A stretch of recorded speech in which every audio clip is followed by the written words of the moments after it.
So, I mean, if we move forward then, because you mentioned about how the labels got an understanding about the hip hop, start pouring millions into labels like Cash Money and Death Row and stuff because they saw that this was selling, and so they were pushing that, and any social conscious music was less getting probably less budgets and promotions.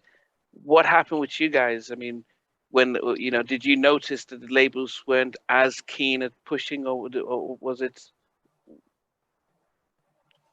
Oh, definitely, bro. It was an intentional switch of direction to promoting ignorance in the music and not consciousness. Number one. Number two, at that time, companies were consolidating. They were becoming huge conglomerates. The laws changed in 1996, which allowed companies to basically, own up as many competitors as they could. And then also, they were investing in a lot of the private prisons at the time. So there was numerous incentives for labels to promote ignorance, which would lead to prison, which would lead to profits for the prison system and the privatized prison systems in particular. So there was numerous reasons, not to mention conscious music is not really big on materialism and consumerism. So as America in general started relying more and more on consumerism as opposed to producing products, then, hip hop music, which was fastly becoming the most popular music in the world, it benefited the whole consumer driven, marketing and strategies to not have conscious music on the dock. I heard when I interviewed Donnell Jones, he as from an R&B artist who spoke those things about love and relationships. He says he felt there was an agenda by the labels and the powers that be, that they actually started to eliminate and push music that focused on love, and that there was the deliberate and knowing that if you're not speaking and spreading love and romance, you're sowing other seeds. And you're almost saying the same thing. I didn't realize there was a merger. There was a lot of change that allowed labels to merge. We just knew they were doing so. But you then started to believe that there was some links with the prison system and to try and wow. So then, how did you guys then? It's documented. Oh. It's documented. It's documented that these labels invested in these particular companies. Black Rock Inc. is one of them. It's documented that they owned large amounts of stock and stakes in these companies, these privatized prisons. And so, yeah, it's definitely an agenda that was purposely done. Now I will say part of it was Black people's fault. A lot of the guys from the streets of hip hop were pushing to try to make sure that the street sound wasn't getting drowned out by conscious music and by love music and so on and so forth. So they were really pushing as well and trying to make money. It was all about money for them. It was a power, sort of a grab bag type of situation. So that happened as well. Wow. Because we know that you guys were very big about donating money, not just to whether it's homeless charities or even the ANC and stuff. Where did that come from? That sense of we've made this money, even though we should have been making more, but the money we did make, we're going to give it out. I mean, that's very rare. You'd see people doing that type of stuff because you think about securing yourself, your grandchildren, and then whatever spare change, you say, okay, I can do a little charity here for tax reasons and stuff. Yeah. Where did you? I mean, how did that? That's really very brave, because I would say it's brave, but also very almost putting your money where your mouth is. I mean, whose idea was that? It was my idea, but I'm a revolutionary. At the end of the day, I believe in changing things for our people. We've been through enough pain. We've been through enough suffering. So for me, it was priority number one to do that. And then number two, I believe in Pan-Africanism. So for me, like donating to the ANC or donating to other African organizations, to me was part of all of us rising up together. You know, Africa has been exploited as well. So to me, there was a need for us to understand our identity back to Africa.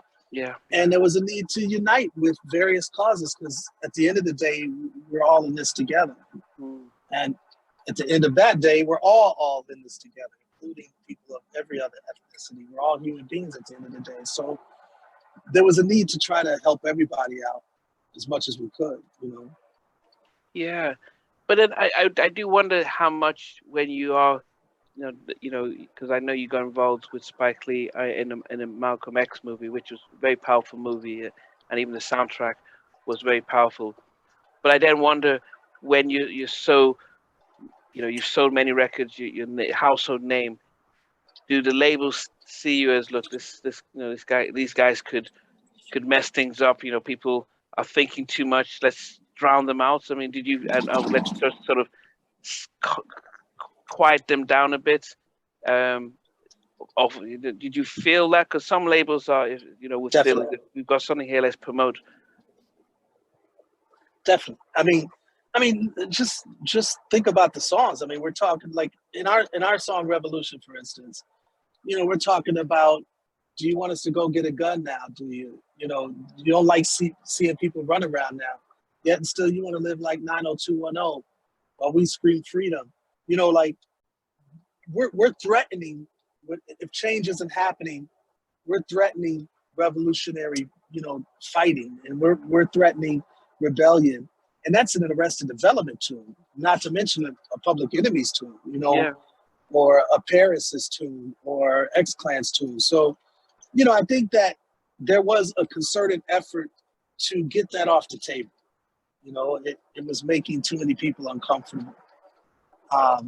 So yeah, I definitely, and meanwhile, mainstream America not really making fundamental changes that can make the situation a lot better, to where we wouldn't have to talk about those kind of things.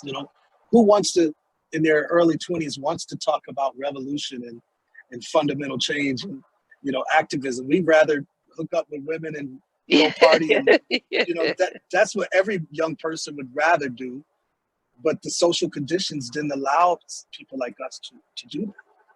I mean, we think about what's happening, 2 years ago with George Floyd, the Black Lives Matter, and around the world. I mean, I would say, living here in the UK, there's been a consensus change in recognizing that, we need to make a difference. So even in some of our networks, they're hiring more Black presenters and newsreaders, and you can see TV programs and hosts. Yeah, you're seeing the change because they recognize that we need to do stuff. So they're not just taking the knee, but they're actually making changes. And it took the death of George Floyd to really shock the world almost. It was almost like an awakening. But you guys were sort of ahead of your time. And I would say, I went to college in the States throughout the 90s, and I was listening to party music, and I enjoyed your first album, but I was like, this is a little too radical for me. It's and it's quite because as I said, if it's not promoted to you, if I'm not going to name other artists, but some of the other artists who were making them bigger money, that's what we're getting fed, and so it's quite easy to just go along with that and say, we love this and love that, and when we're not hearing you guys, we kind of forget. Because the first album was out and it's on the radio, and see, I was like, this is great. But when we're not seeing you on the radio, seeing you on TV, we kind of forget and we don't go seek because we're not, as I said, we're getting fed.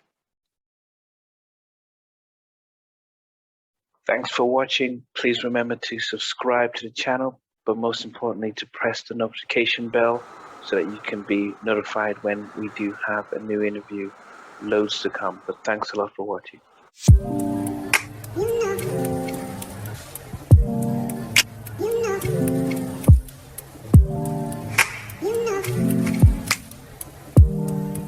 You know. I begin to